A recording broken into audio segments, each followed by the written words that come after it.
श्रद्धेय सोनाली दीदी से अगला निमंत्रण।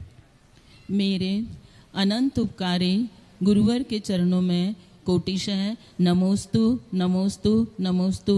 मेरी ओर से, परिवार की ओर से और साधिका आश्रम जो सागर में है उन सभी बहनों की ओर से कोटिशः नमोस्तु। त्रैशुल्लक जी को इच्छामि। पूज्य गुरुदेव, संसार में ऐसा देखा जाता है कि कई लोग जो ऐसे हैं अंतिम समय, मतलब उनकी उम्र के अंतिम पड़ाव में बहुत बीमार होते हैं। इतने बीमार होते हैं कि वो ठीक ही नहीं होते हैं, कई साल लग जाते हैं और वैसी अवस्था में वो फिर चले जाते हैं। तो इन जीवों का उद्धार कैसे होए, इसका निवारण क्या है, और ये किस कर्म के उदय से असाता उनके साथ में चलती ही रहती है, कृपया बताने की कोशिश कष्ट करें। स्थितियाँ बनती हैं। एक तो अभी जो मैंने कहा, भावना तो क्षयोपशम से होती है, लेकिन उपलब्धि पुण्य कर्म के उदय से होती है। और फिर भी प्रतिकूल वातावरण होता है तो फिर उसको सहन करने की क्षमता हो, इसके लिए एक समाधि मरण पाठ आया है। समाधि मरण पाठ के अंदर बहुत अच्छी बात कही। जिन्होंने कहा कि मेरे जीवन में बहुत कष्ट हैं, तो उन्होंने ऐसे ऐसे उदाहरण देके किए। तो तुम रे जिय कौन दुख है, मृत्यु महोत्सव भारी।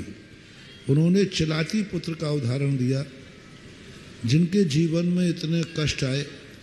उन्होंने 500 मुनियों को घानी में पेला गया, उनका आया। गज कुमार की बात कही, श्याली ने मांस लौंच कर खाया। इतने कष्टों में भी उन्होंने अपना धर्म नहीं छोड़ा। तो तुम रे जिय कौन दुख है, मृत्यु महोत्सव भारी। बहुत उत्साहित करने वाला वो समाधि मरण पाठ है। जिंदगी के अंतिम पड़ाव पर जब अनेक प्रकार की प्रतिकूलताएं बन रही हों, मैं तो यही कहता हूँ 60 साल के बाद हर व्यक्ति को, ग्रस्त को, आप लोगों को 24 घंटे में एक बार समाधि मरण पाठ का पाठ करना चाहिए। उसमें जो वर्णन किया गया है उसमें इतना भाव उत्साहित हो जाता है कि थोड़ी बहुत परेशानी सहन करने की क्षमता जागती। समाधि मरण पाठ करने से एक विल पावर जागता है, एक सहन करने की शक्ति जागती है। छोटी मोटी बाधाएं तो यूं चली जाती हैं और धर्म में व्यक्ति आगे कदम बढ़ा जाता है। कर्म हार जाते हैं, धर्म जीत जाता है। तो समाधि मरण पाठ का थोड़ा सा शांति के साथ पाठ करेंगे, क्योंकि कर्म तो जो किया है वो उदय में आएगा।